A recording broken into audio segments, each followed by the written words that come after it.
For 3 weeks straight, I woke to the sound of footsteps in my hallway. Not every night, just often enough to make me question myself. The first time it happened, I figured I'd dreamed it.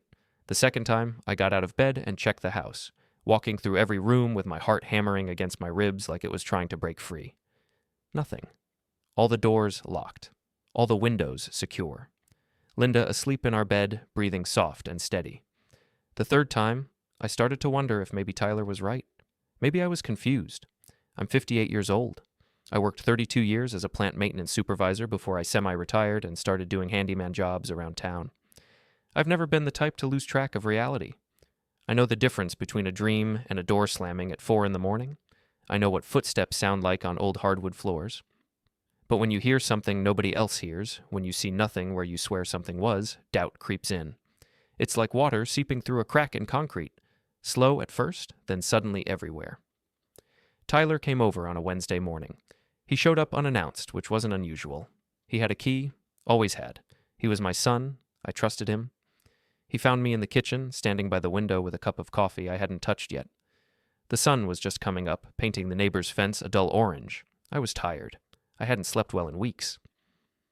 "Hey, Dad." Tyler's voice was bright, too cheerful for 7 in the morning. He poured himself coffee without asking, leaned against the counter, and looked at me with that concerned expression he'd been wearing a lot lately.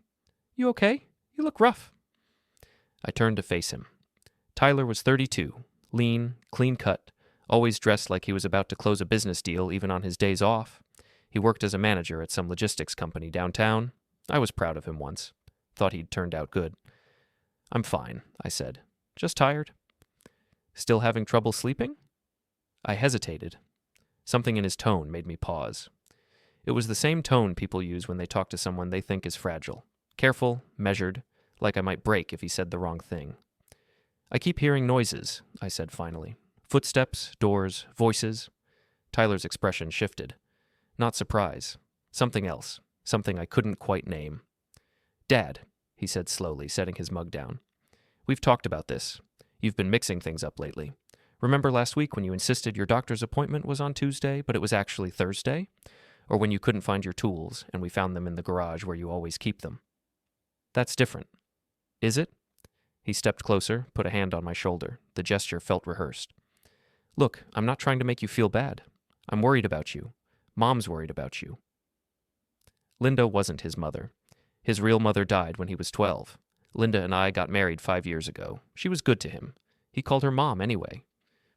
"I'm not confused," I said, pulling away from his hand. "I know what I heard." "Okay." He held up both hands like I was pointing a gun at him. "Okay, I believe you. But maybe it's just the house settling. Old houses make noise."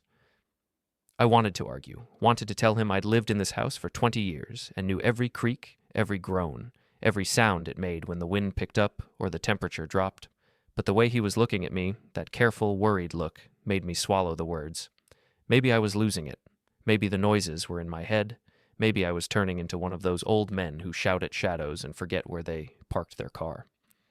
Tyler left an hour later, after checking all the locks and making sure I had his number saved in my phone, like I might forget, like I was that far gone. That night, the footsteps came back. I heard them around 3 in the morning.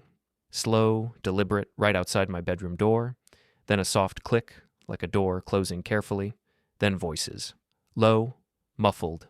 I couldn't make out words, but I heard laughter. A woman's laugh, not Linda's. I sat up in bed, my chest tight, sweat cold on my back. Linda stirred beside me but didn't wake. I stared at the door, waiting for it to open, waiting for something to happen. Nothing did, but I heard it. I know I heard it. The next morning, I told Linda everything. We sat at the kitchen table with the early light slanting through the window, and I laid it all out. The footsteps, the voices, Tyler's reaction. Linda was 55, a high school English teacher with sharp eyes and a sharper mind. She listened without interrupting, her hands wrapped around her coffee mug. When I finished, she was quiet for a long time. "Do you think I'm losing it?" I asked. "No," she said firmly. "I don't. But I think something's going on, and I think we need to figure out what." "Tyler thinks I'm confused." "Tyler," Linda said carefully, "has been acting strange lately. I didn't want to say anything, but I've noticed it too. The way he talks to you, the way he looks at you when he thinks you're not paying attention." "What do you mean?" "I don't know yet, but I think you're right to trust your instincts. That was when I decided. If I was crazy, I needed proof. And if I wasn't, if something was actually happening in my house while I slept, I needed to know what it was. I was going to install a camera. I spent that afternoon in my workshop in the garage, going through old electronics and tools. I wasn't a tech genius, but I knew my way around basic wiring and security systems. I'd installed cameras at the plant before I retired. I knew how they worked. I found an old wireless camera I'd bought years ago for a job I never finished. It was small, cheap, but reliable. I tested it, made sure it still worked, then spent an hour watching YouTube tutorials on how to hide it in a smoke detector. It wasn't elegant, but it would do the job. I installed it that evening, right in the hallway between my bedroom and the back door. The camera lens was tiny, hidden behind the smoke detector's vent slits. Unless you knew exactly what to look for, you'd never see it. I set it to record continuously and save footage to a cloud account I created just for this. Tyler called that night. I answered on the second ring. "Hey, Dad, just checking in. How are you feeling?" "Better," I lied. "I think you were right. Maybe I was just tired. I slept better last night." I could hear the relief in his voice. "That's great. I'm glad. You had me worried there for a bit." "Yeah, sorry about that." We talked for a few more minutes about nothing important. His work, the weather. When we hung up, I sat in the dark living room and stared at the hallway. The smoke detector blinked a tiny red light under a strip of black tape. Recording, I waited. That night the noises came again, footsteps, soft, careful. Then a door opening. The back door, I thought. Then voices. More than one. Laughter.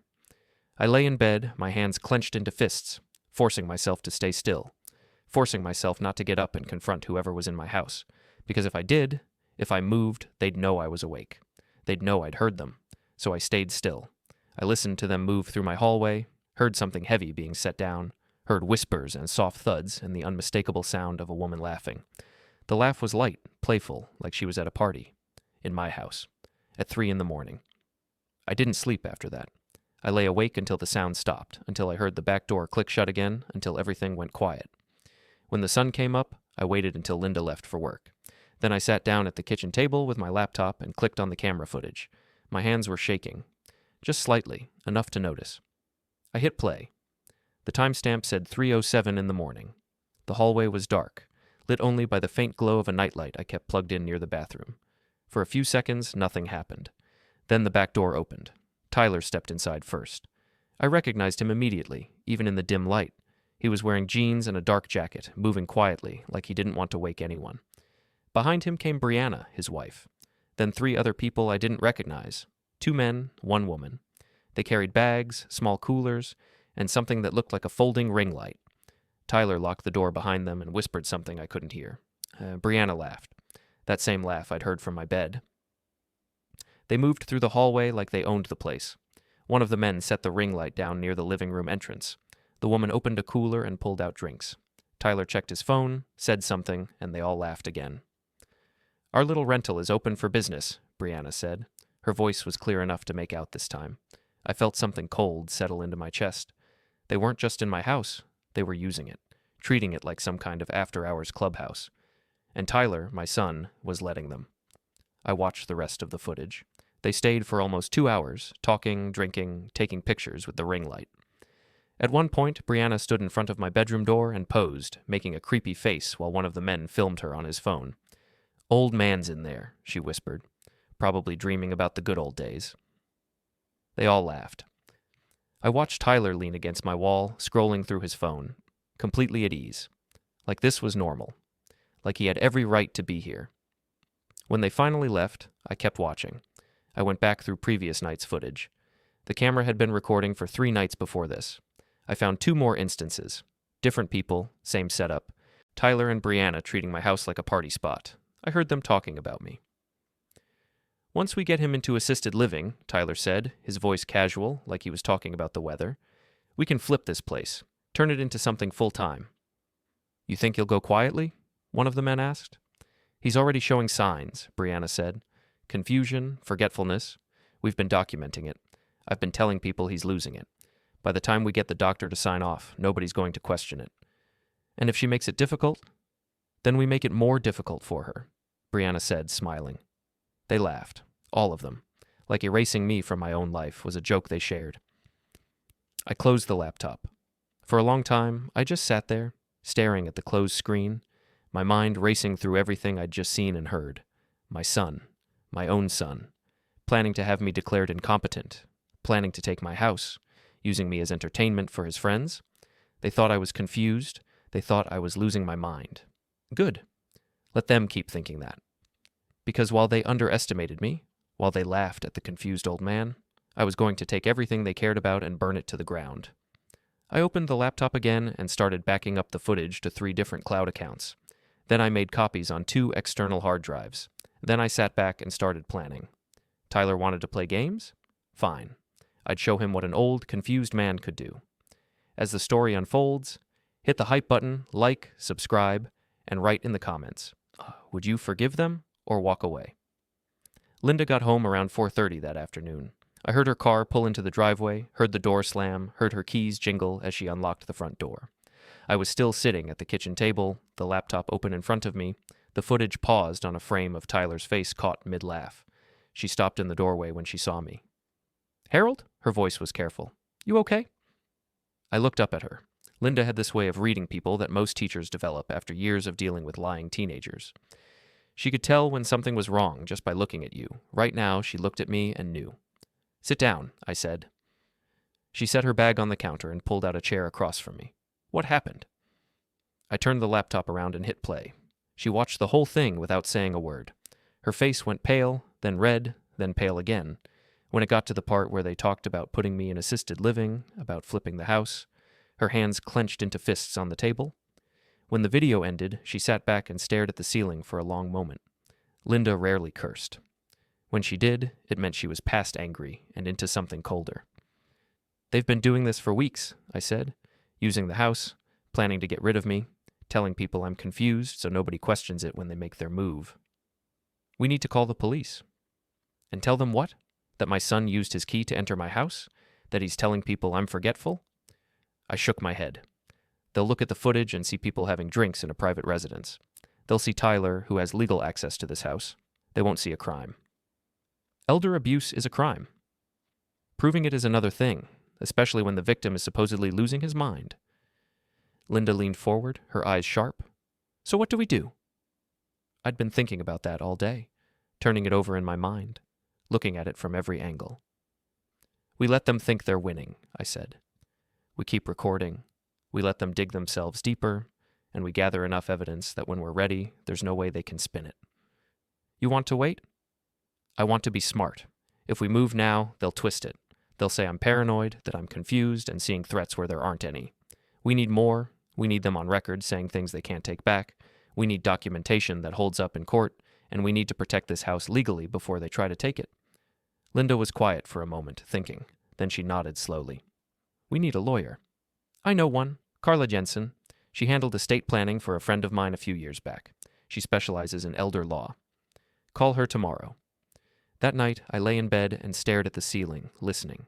The house was quiet, no footsteps, no voices, but I couldn't sleep. My mind kept replaying the footage. Tyler's face, Brianna's laugh, the casual way they talked about erasing me. Beside me, Linda was awake too. I could tell by her breathing. "Are you going to confront him?" she asked softly. "Not yet." "When?" "When it hurts the most." She didn't ask what I meant. She already knew. The next morning, I called Carla Jensen's office and made an appointment for that afternoon. Then I did something I'd been avoiding for weeks. I called Tyler. He answered on the first ring. "Hey, Dad. What's up?" "I just wanted to apologize," I said, putting a slight tremor in my voice, "for worrying you. I know I've been off lately. I'm trying to keep better track of things." "Dad, you don't need to apologize. I'm just glad you're feeling better. I was thinking maybe I should see a doctor. Get checked out. Make sure everything's okay." There was a pause, just a brief one, but I heard it, the satisfaction in his voice when he spoke again. "I think that's a really good idea. Do you want me to come with you?" No. Linda can take me, but thank you." "Okay. Well, let me know how it goes. And Dad, I love you. You know that, right?" "I know," I said. "I love you too." I hung up and immediately felt sick. Carla Jensen's office was in a converted house downtown, the kind of place that still had crown molding and hardwood floors. She was in her mid-50s, gray hair cut short, wearing a blazer that looked expensive. She shook my hand and Linda's, then gestured for us to sit in the chairs across from her desk. "So," she said, folding her hands on the desk, "you mentioned on the phone that you have concerns about your son." I pulled out my laptop and showed her the footage. All of it. Every clip I had. She watched with the expression of someone who'd seen this kind of thing before and hated it every time. When it ended, she sat back and sighed. "This is elder abuse," she said bluntly. "Exploitation, gaslighting, planning to fraudulently obtain guardianship. The problem is proving it in a way that holds up legally." "What do we need?" Linda asked. "More documentation, more recordings. Ideally something that shows intent beyond reasonable doubt. The conversations you have here are good, but a defense attorney could argue they were taken out of context or that your son was joking." She looked at me. "You need them to commit to their plan on camera. You need them to take concrete steps that can't be explained away." "How do we do that?" "You keep doing what you're doing. Record everything. But also, you need to protect yourself legally. We need to make sure your son cannot get power of attorney over you. We need to update your will. We need to put protections in place so that even if they try to move forward, they hit a wall." "Can we do that without him knowing?" "Absolutely. In fact, that's the smart move. Let him think he still has a path forward while we close every door he might try to walk through." We spent the next 2 hours going over documents. Carla explained how power of attorney worked, how guardianship proceedings happened, and how to legally protect assets. She drafted new documents that put the house in a trust with strict conditions. She prepared a statement detailing everything Tyler and Brianna had done, time-stamped and notarized, to be opened only if they tried to move against me. When we left her office, I felt something I hadn't felt in weeks. Control. "What now?" Linda asked as we drove home. "Now we make them think they're winning." Over the next few days, I put on the performance of my life. I called Tyler and told him I'd mixed up which day the garbage went out.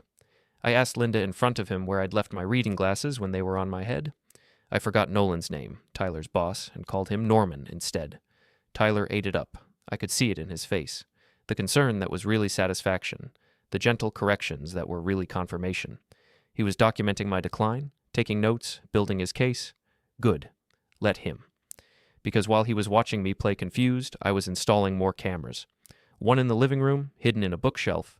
One in the kitchen, tucked into a smoke detector like the first one. Audio recorders in both rooms, disguised as phone chargers plugged into outlets. I wasn't just recording them anymore. I was building a case, and I was getting angry. Not the hot, explosive kind of anger that makes you do stupid things. The cold kind. The kind that sits in your chest like a block of ice and makes you patient, makes you careful, makes you dangerous. One night, around 2 a.m, I heard them come in again. This time, I got out of bed and moved quietly to the bedroom door. I opened it just a crack, just enough to see into the hallway. Tyler was there with Brianna and 2 people I recognized from previous footage. They were setting up equipment in my living room, lights, a camera. They were filming something. I watched as Brianna posed against my wall, making exaggerated, scared faces while one of the men filmed her. She kept glancing toward my bedroom, like the idea of me sleeping on the other side of the door was part of the thrill.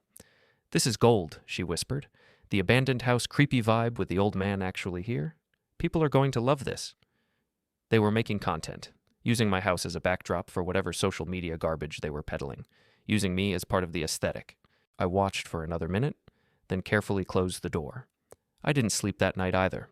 I lay in bed and thought about Tyler, about the kid I'd raised, the one who used to climb into my lap when he had nightmares, the one I taught to ride a bike, to throw a baseball, to change a tire, the one I thought I knew. That kid was gone, or maybe he'd never existed. Maybe I'd just been too blind to see what he really was. The next morning, I went through the new footage. The living room camera had caught everything. The audio was clear. They talked about their content strategy, about how many views they were getting, about monetizing the creepy old house aesthetic. And they talked about me. "Once the old man's out, we can really go full production mode," Tyler said. "Rent it out for shoots, music videos, whatever. This place has character." "When are you filing the paperwork?" one of the men asked. "Soon. We're just making sure we have enough documentation.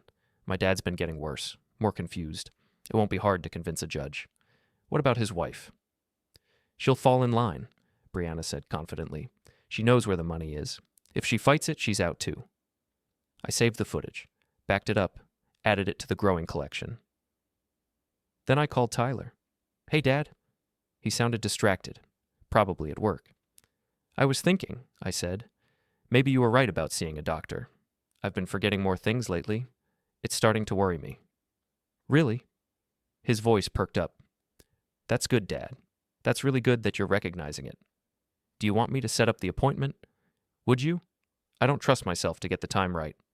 "Of course. I'll take care of it. I'll come with you, too." "Thank you, son. I don't know what I'd do without you." "That's what family's for, Dad."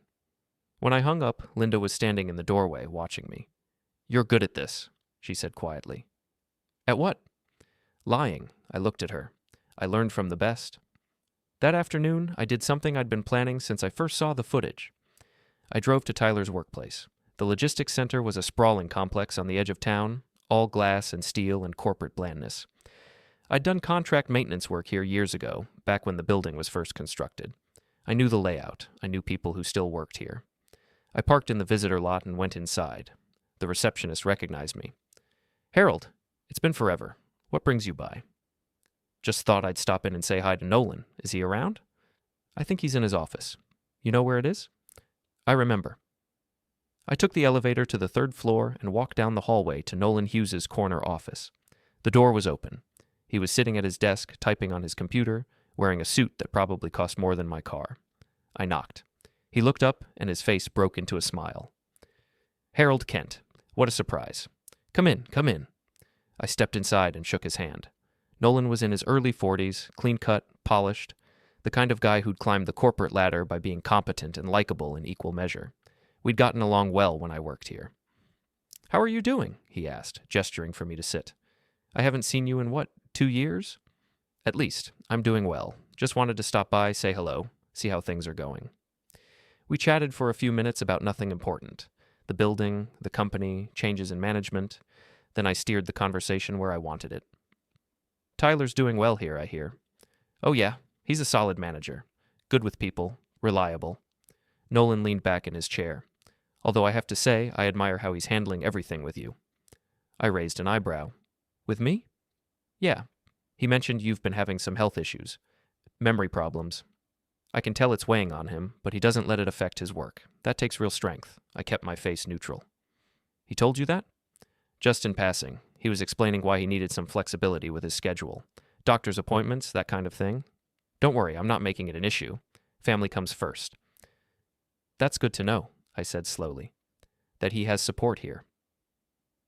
We talked for a few more minutes, then I stood to leave. As I shook Nolan's hand again, I made sure to look him in the eye. "Thanks for being understanding," I said. "Tyler means a lot to me." "Of course. Take care of yourself, Harold." I left the building and sat in my car for a long time, staring at the dashboard. Tyler was building a narrative everywhere, at work, at home, probably with friends, neighbors, anyone who'd listen. He was carefully constructing a story where I was declining, where he was the dutiful son dealing with a difficult situation. It was smart. It was thorough. It was going to make his fall that much harder. That night, Linda and I sat at the kitchen table and went over everything we had. Footage, audio, documentation from Carla. A timeline of Tyler's lies and manipulations. "What's the end game here?" Linda asked. "What do you want to happen?" I thought about it. Really thought about it. "I want him destroyed," I said finally. "Not hurt, but destroyed. I want his job gone, his reputation gone, his marriage gone. I want everyone who believed his lies to know the truth. I want him to feel what it's like to have everything taken from you by someone you trusted." Linda was quiet for a moment. Then she nodded. "Okay," she said. "Then let's make sure we do this right." The drive home was quiet.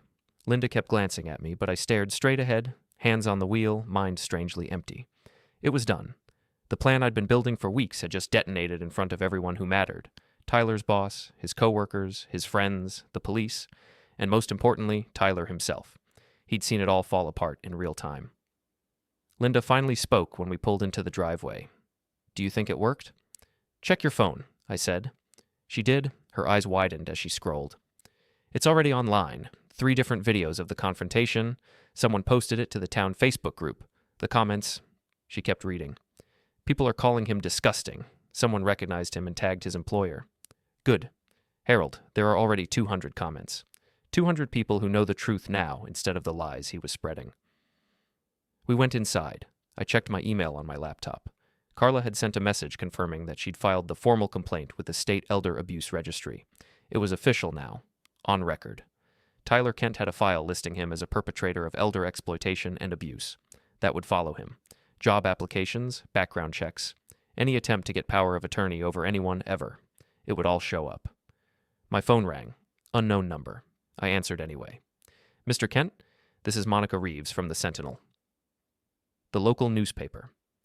I'm covering a story about an incident at the Waterfront Festival tonight. We've seen video of an altercation involving you and your son. Would you be willing to comment? My attorney will send you a statement, I said. Everything you need is documented. Video, audio, timestamps. If you want the full story, contact Carla Jensen at Jensen Elder Law. Can you tell me in your own words what happened? My son tried to steal my house while making everyone believe I was incompetent. I proved he was a liar. That's the story. That's quite an accusation. It's not an accusation. It's documented fact. Call my attorney. I hung up. Linda was staring at me. The newspaper? They'll write something. Might as well make sure they get the facts right. The next few hours were a blur. More calls, some from numbers I recognized, neighbors who'd seen the videos, old friends asking if I was okay, some from reporters. I ignored most of them. Let them go to voicemail. Around midnight, Tyler called. I stared at his name on the screen for a long moment. Then I answered. What? Dad. His voice was rough, broken. He'd been crying. Dad, please, we need to talk. We don't need anything. I'm sorry. I'm so sorry. I didn't mean. It got out of hand. I never meant to hurt you. You meant every word I recorded. You planned it. You executed it. You just didn't expect to get caught. Please, I lost my job. Brianna left. She's at her mother's, and she won't answer my calls. Everyone I know has seen those videos. I have nothing. Welcome to the plan you had for me. Silence on the other end. Then, quietly, I'm your son. No, I said. You were my son. Now you're just someone who tried to erase me and failed. I hung up. Linda was standing in the doorway. You okay? I don't know what I am. She came over and put her arms around me. We stood like that for a while, not talking, just existing in the quiet house that Tyler had tried to take. Do you regret it? She asked finally. No. Do you feel better? I thought about that. Did I feel better? Tyler's life was in ruins. His job gone, his marriage collapsing, his reputation destroyed. Everyone who'd believed his lies now knew the truth. That's what I'd wanted. That's what I'd planned. I feel like it's over, I said. That's all. The next morning, the newspaper article came out. Local man exposes son's elder abuse scheme at Waterfront Festival. They printed the whole story, interviewed Carla, talked to witnesses at the festival, even got a statement from Nolan confirming Tyler's termination. The article included still frames from the videos, nothing graphic, just enough to show Tyler entering my house at night, taking cash, laughing. The comments section exploded. Hundreds of people weighing in. Most were supportive, angry on my behalf, calling Tyler every name in the book. Some weren't. Some said I should have handled it privately, that I'd humiliated him unnecessarily, that public revenge was excessive. I didn't read those comments. Didn't care. Trent, my neighbor, came by that afternoon, knocked on the door with a casserole dish in hand, looking uncomfortable. Harold, I saw the news and the videos. I wanted to apologize. For what? For believing him. Tyler told me you were getting confused. Told half the neighborhood. I should have questioned it. Should have checked on you myself instead of just accepting what he said. I took the casserole. You believed a son talking about his father. That's natural. Still, I'm sorry. After he left, 3 more neighbors stopped by. Same thing. Apologies. Casseroles. Uncomfortable conversations where they admitted they'd been talking about my supposed decline based on Tyler's lies. I accepted their apologies, thanked them for the food, closed the door. The whole neighborhood knew, Linda said quietly. He made sure everyone believed you were slipping. I know. Doesn't that make you angry? I'm past angry. That night, alone in the workshop, I went through all the footage one more time, watched every clip, listened to every conversation, saw my son betray me over and over again in high definition. Then I deleted it all, not from the lawyer's files, not from the official records, but from my personal devices. I didn't want to carry it anymore, didn't want to be able to pull it up on a bad night and watch it again. It was done. The evidence existed where it needed to exist, but I didn't need to keep reliving it. Linda found me in the workshop around 10. Carla called. She said Tyler tried to file a restraining order against you for harassment. The judge threw it out. Said Tyler's documented actions made him the aggressor, not you. He's trying to flip it. He's desperate. 3 days after the festival, I got a call from Paige, Brianna's friend, the one who'd been feeding Linda screenshots from the group chat. Mr. Kent, this is Paige. I need to tell you something. Okay. Brianna's been calling me, trying to get me to say that the recordings were edited, that you manipulated the audio to make them sound worse than they were. Are you going to? No, I was there. I saw what they were doing. I knew it was wrong, and I didn't say anything. That's on me, but I'm not going to lie for her now. Thank you. For what it's worth, I'm sorry. I should have said something sooner. I should have told someone what was happening. You helped when it mattered. That's enough. After we hung up, Linda said, Brianna's trying to rebuild her narrative. Won't work. Too many people saw the videos. Too much documentation. But I knew what Brianna was doing. She was trying to salvage what she could. Trying to make herself the victim. The wife who was misled by her husband. The woman who didn't know how bad it was. It wouldn't work, but she'd try. A week later, I got a letter from Tyler's attorney. It was a long, formal document full of legal language that boiled down to one thing. They wanted to settle. Tyler would admit to unauthorized use of the property and agree to have no contact with me. In exchange, I'd agree not to pursue any further legal action and to refrain from publicly discussing the matter. I called Carla. They're trying to shut you up, she said after I read her the letter. They want you to stop talking about what happened so Tyler can try to move on without the story following him. What do you think? I think you don't need to agree to anything. You've already filed the official complaint. It's on record. The videos are public. His former employer knows. You've done everything you needed to do. If you want to walk away now, you can. If you want to push harder, you can do that too. What would pushing harder look like? Civil suit. Sue him for damages. Emotional distress. Property damage if anything was broken during their late-night parties. You'd win, but it would drag out for months, maybe a year, and it would keep you tied to this. I thought about it. A year of depositions and court dates and lawyers. A year of rehashing everything Tyler had done. A year of my life spent proving over and over that my own son had tried to destroy me. Tell them no, I said. I'm not signing anything, but I'm not suing either. I'm done. You're sure? I'm sure. Carla drafted a response. Basically, thanks, but no thanks. We're not settling because there's nothing to settle. You admitted guilt publicly. The complaint is filed. We're moving on. Tyler's attorney called back a week later with a lower offer. More concessions. They were desperate. I ignored it. 2 weeks after the festival, I saw Tyler. I was at the hardware store buying supplies to fix a neighbor's fence when I turned a corner and nearly walked into him. He looked like hell. Thinner, unshaven. Dark circles under his eyes. He was wearing a wrinkled shirt and jeans, standing in the plumbing aisle, staring at pipe fittings like they held the answers to the universe. He saw me. Froze. We stood there for a long moment, 3 feet apart, neither of us moving. Dad, he said finally. His voice was hoarse. I didn't answer. I've been trying to call you. I know. I need help. I can't find a job. Nobody will hire me. Everywhere I apply, they Google my name and find the articles, the videos, I'm blacklisted. That's what happens when you lie to everyone who trusts you. Please, I'm broke. I'm living in a motel. Brianna filed for divorce. Her lawyer's taking everything. I have nothing. You had a home, a wife, a career, a father who loved you. You threw it all away because you were greedy. His face twisted. I made a mistake. You made 1,000 mistakes, calculated ones, over months. You didn't slip, you chose this. I'm your son.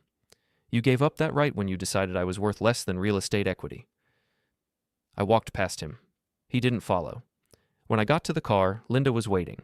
She'd stayed outside, not wanting to come in. Was that him? Yeah. You okay? I'm fine. I wasn't fine. Seeing him like that, broken, desperate, should have made me feel something. Satisfaction, maybe. Or regret. But I felt nothing. He was just a stranger in a hardware store, someone whose life had fallen apart because of his own choices. That night, I couldn't sleep. I kept thinking about Tyler, about the kid he used to be, about the man he became, about the moment where he decided that getting ahead was worth destroying me. Linda found me sitting on the porch at 2 a.m. Still thinking about him? Can't help it. She sat down next to me. Do you think you went too far? I considered that. Did I go too far? I'd destroyed his career, his marriage, his reputation. I'd made sure that everyone who believed his lies knew the truth.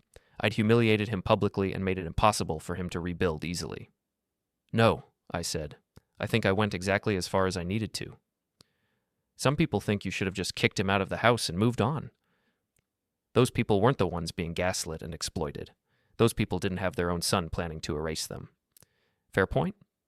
We sat in silence for a while. Then Linda said, Carla called earlier, said Tyler's attorney is threatening to sue you for defamation. Let them try. Everything I said was true and documented. They'll lose. She said they probably won't follow through. They're just trying to scare you into backing down. I'm not backing down. Another week passed, then another. The story slowly faded from the local news cycle. People moved on to other scandals, other drama. But the internet doesn't forget. The videos were still online, the articles were still indexed. Tyler's name was permanently tied to elder abuse and fraud. I went back to doing handyman jobs, fixed fences, unclogged drains, installed ceiling fans, regular work, honest work. People were nice to me, probably nicer than they needed to be. Everyone had heard the story. Everyone knew what Tyler had tried to do. Some asked if I was okay, if I needed anything. I told them I was fine. Most days, I believed it. One evening, about a month after the festival, I got a call from an unknown number. I almost didn't answer, but something made me pick up. Mr. Kent? A woman's voice, professional. This is Sandra Walsh from the State Elder Protection Services. I'm calling about the complaint filed against Tyler Kent. Okay. We've completed our investigation. Based on the evidence provided, the videos, audio recordings, witness statements, we're moving forward with formal charges of elder abuse and exploitation. I thought I wasn't pressing charges. You're not. The state is. Elder abuse is a crime. When we have sufficient evidence, we prosecute regardless of whether the victim wants to press charges. The case is strong enough that we can proceed without your testimony, though we'd prefer to have it. I sat down. I hadn't expected this. What happens now? Tyler Kent will be charged. He'll face a criminal trial. If convicted, he's looking at fines, possible jail time, and permanent registry as an elder abuse offender. Jail time? Possibly, depends on the judge, but yes, it's on the table. After she hung up, I sat with the phone in my hand for a long time. Jail. I'd said I didn't want him in jail. I'd said I just wanted him to face consequences, to lose his reputation and his comfortable life, but jail was different. Linda came into the room. Who was that? State Elder Protection. They're pressing criminal charges. Tyler might go to jail. She sat down next to me. How do you feel about that? I don't know. You could ask them to drop it. Could I? Probably not. They said they'd prosecute regardless. But you could refuse to cooperate. Make it harder for them. I thought about it. Tyler in jail. Orange jumpsuit. Concrete cell. Lost years. Then I thought about him using my house as a rental property while I slept. Laughing about me losing my mind.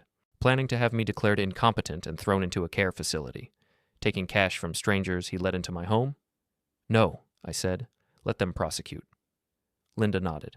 Okay. You think that's wrong? I think you've earned the right to make that choice. 3 months later, Tyler's trial date was set. I got a subpoena to testify. Carla helped me prepare. We went over the timeline, the evidence, what questions the prosecutor might ask. You're the primary witness, she said. The videos are powerful, but you putting it in context, explaining what it felt like to be gaslit and exploited, that's what will make the jury understand. I don't want revenge anymore, I said. I'm tired. Then don't make it about revenge. Make it about truth. Just tell them what happened. The trial was scheduled for a Tuesday morning. Linda drove me to the courthouse. We sat in the parking lot for 10 minutes before going in. Last chance, she said. You can walk away, not testify. Let the videos speak for themselves. Will he still get convicted? Probably. The evidence is strong. Then it doesn't matter if I testify or not. It matters to you. I looked at the courthouse. Gray stone, wide steps, American flag flapping in the wind. I need to do this, I said. We went inside. The courtroom was smaller than I expected. Wood paneling, fluorescent lights, rows of benches that looked like church pews. Tyler sat at the defense table with his attorney, a sharp-looking woman in her 40s wearing a navy suit. He looked better than he had at the hardware store. Clean-shaven, haircut, probably borrowed suit. But his eyes were hollow. He glanced at me when I walked in. I didn't look away. didn't acknowledge him, just found my seat next to Carla and waited. The prosecutor was a young guy, maybe 30, with the eager energy of someone trying to make a name for himself. He'd called me twice to go over my testimony, told me to just tell the truth, keep it simple, don't embellish, like I needed to embellish. The truth was bad enough. All rise. The judge entered. Middle-aged woman with gray hair pulled back, reading glasses hanging from a chain around her neck. She looked tired, like she'd seen too many cases like this and wished she hadn't. The trial started with opening statements. The prosecutor laid out the case methodically. Tyler Kent, 32, had systematically exploited his father over a period of months, gaslighting, unauthorized use of property, planning to fraudulently obtain guardianship. All documented, all provable, Tyler's attorney countered. Her client made mistakes, poor judgment, but not criminal. A family dispute that got out of hand. The evidence was taken out of context. Her client loved his father and never intended harm. I listened to her twist the narrative and felt that cold anger return. They called their first witness. Deputy Harris, the cop who'd found me in the alley that night, he testified about the noise complaints, about Tyler's claims that I was confused and forgetful, about the pattern of calls suggesting cognitive decline. "Did you believe Mr. Tyler Kent's assertions about his father?" the prosecutor asked. At the time, yes. He seemed genuinely concerned. And the pattern of calls, late-night disturbances, Mr. Kent seeming disoriented, it fit the profile of someone experiencing cognitive issues. And now? Harris glanced at me. Now I believe I was manipulated into building a false record that could be used against the victim. The defense attorney cross-examined, trying to make it sound like Harris was speculating, but the damage was done. The cop had admitted he'd been fooled. They called Nolan next, Tyler's former boss. He testified about Tyler requesting flexible hours due to his father's condition, about the lies Tyler told to explain scheduling conflicts, about the company policy violations.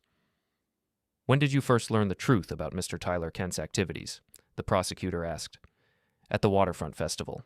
I received an email with video evidence, then I witnessed the confrontation firsthand." "What was your reaction?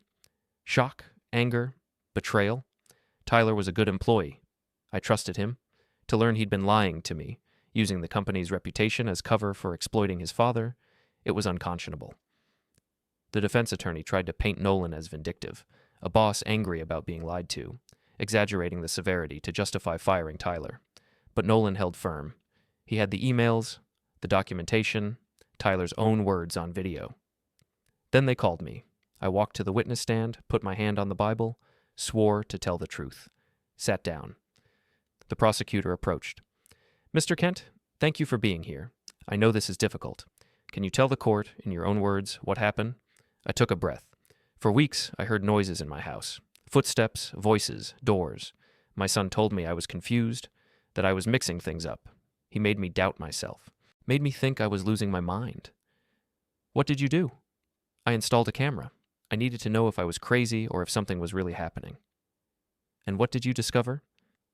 "I discovered my son was using my house as a rental property. He'd bring strangers in after midnight. They'd drink, take pictures, use my home as a backdrop for content. He charged them money, and he laughed about me, about how confused I was, about how easy it would be to have me declared incompetent and take my house." My voice stayed steady. I kept my eyes on the prosecutor, not on Tyler. "How did that make you feel?" "Betrayed, terrified. I realized my own son was planning to erase me, to take everything I had, to put me in a facility and tell everyone I was too far gone to know the difference." "Did you confront him?" "Not immediately. I documented everything, gathered evidence, protected myself legally. Then, when I had enough proof that he couldn't deny it, I exposed him publicly." "Why publicly?" "Because he'd spent months telling everyone I was losing my mind. If I confronted him privately, he would have twisted it, made me look paranoid. I needed witnesses, needed people to see the truth." The prosecutor played clips from the videos. The courtroom went silent. You could hear Tyler's voice echoing in the quiet space. "He won't even notice strangers in the hallway, half asleep, half gone already." I watched the jury, saw their expressions shift from neutral to disgusted. "Mr. Kent, did your son ever apologize?" "Only after he got caught. Only after he lost his job and his wife and his reputation. Not because he was sorry for what he did, because he was sorry he got caught." The defense attorney stood up. "Objection. Speculation. Sustained, the judge said. Mr. Kent, please stick to facts. The prosecutor wrapped up. Then Tyler's attorney approached for cross-examination. Mr. Kent, you've painted a very compelling picture of victimhood. But let's talk about your actions. You secretly recorded your son. You orchestrated a public humiliation. You destroyed his career, his marriage, his life. Don't you think that's excessive? No. No? You don't think there were other ways to handle this? Talking to him? Setting boundaries? I tried talking to him. He gaslighted me, made me question my own reality. Set boundaries? He had keys to my house. He came and went as he pleased. What boundary was I supposed to set? You could have changed the locks. And when I did, what story would he have told? That his confused father locked him out? That the old man was being paranoid and irrational? He'd already built that narrative. Changing the locks would have played right into it. She moved on, trying different angles, suggesting I was vindictive, that I'd exaggerated his actions, that I was a bitter old man who couldn't accept his son's success. You waited weeks to expose him, she said. If you were really afraid, really being abused, why not go to the police immediately? Because I needed proof, enough proof that he couldn't lie his way out of it, enough proof that people would believe me instead of him. And I was right to wait. Look at the evidence, look at the videos. Without that documentation, it would have been my word against his, and he'd made sure everyone thought I was unreliable. You wanted revenge. I wanted justice. There's a difference. Is there? You destroyed his life. He tried to destroy mine first. I just did a better job. The judge called a recess. I stepped down from the stand, my hand shaking slightly. Carla walked with me to a quiet hallway. You did good, she said. I feel like I'm on trial, too.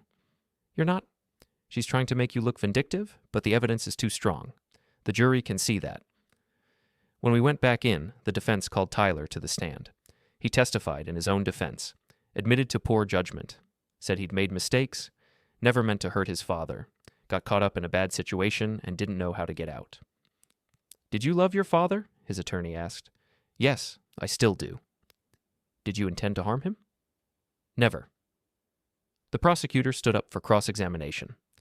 Mr. Kent, you testified that you love your father. Is that correct? Yes. Then explain this. He played the audio clip. Tyler's voice. Once the old man's out, we can really go full production mode. Tyler's face went pale. That was a joke. I was venting. I didn't mean it. A joke? You joked about removing your father from his home so you could profit from it? It was taken out of context. What context makes that acceptable? Tyler didn't answer. You also testified that you never intended to harm your father, but you told your employer, your friends, the police, that he was mentally incompetent. True? I was concerned about him. Were you? Or were you building a paper trail to make it easier to have him declared incompetent?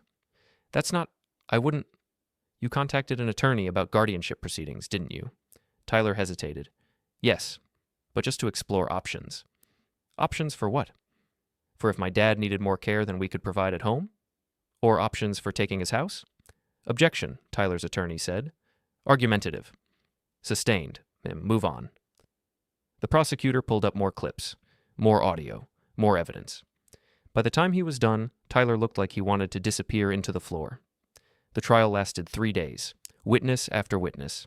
Evidence piled on evidence. The defense tried everything, suggested I was exaggerating, that I'd manipulated the recordings, that this was a family dispute, not a crime. But the jury saw through it. I could tell. They looked at Tyler with contempt, looked at me with sympathy. On the third day, closing arguments.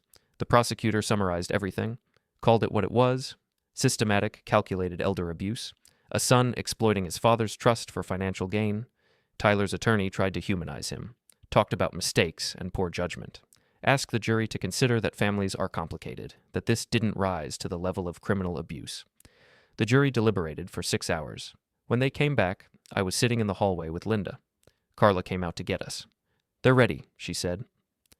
We filed back into the courtroom. Tyler stood next to his attorney, hands clasped in front of him. The jury foreman stood. On the charge of elder abuse in the second degree, how do you find the defendant? Guilty. Tyler's knees buckled slightly. His attorney put a hand on his arm to steady him. On the charge of exploitation of a vulnerable person, how do you find the defendant? Guilty. On the charge of fraud, how do you find the defendant? Guilty. 3 counts, 3 guilty verdicts. The judge thanked the jury and set a sentencing hearing for 3 weeks out. Tyler turned and looked at me. His eyes were red, his face crumpled. I looked back. Felt nothing. Carla walked me out. Reporters were waiting outside the courthouse. I made a brief statement, thanked the prosecutor, said I hoped this would help other families recognize elder abuse and stop it before it got this far. Then I went home. Linda made dinner.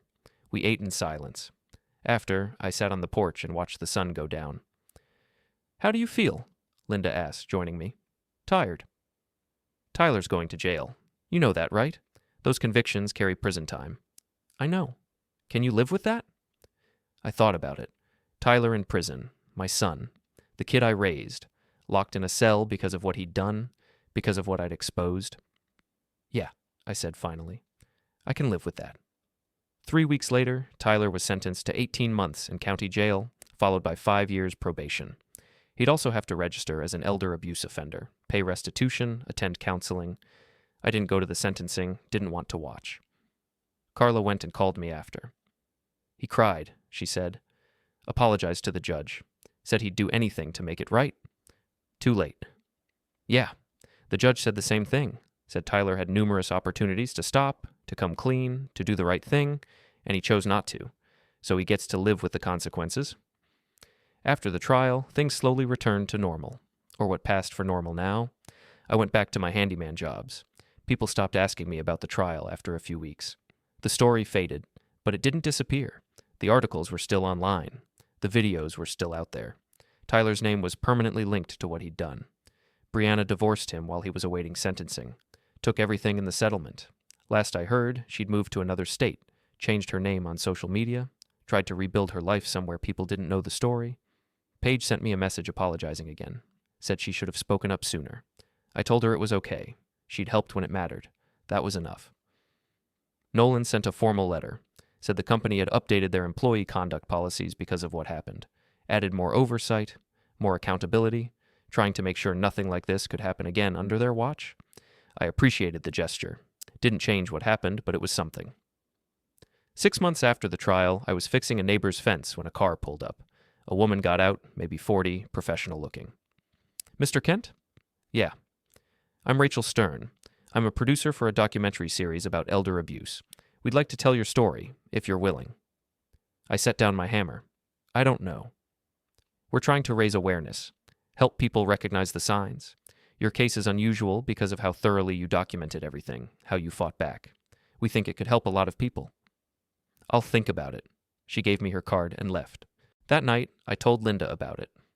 "Do you want to do it?" she asked.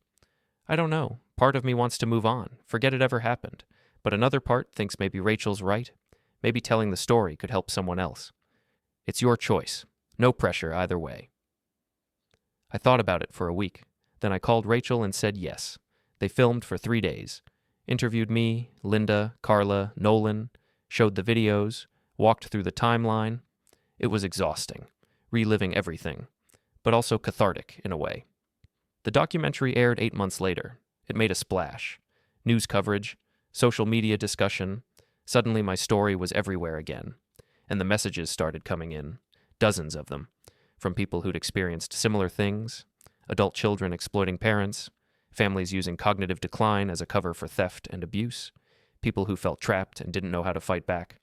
I read every message, responded to some, told them to document everything, to find a good attorney, to trust their instincts.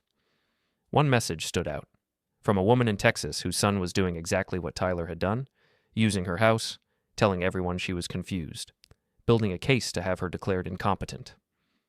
"I installed a camera like you did," she wrote. "I have proof now, but I'm afraid. What if I expose him and nobody believes me? What if I make it worse?" I wrote back. Told her, "The fear is real, but living in that fear, letting him win, is worse. You have proof.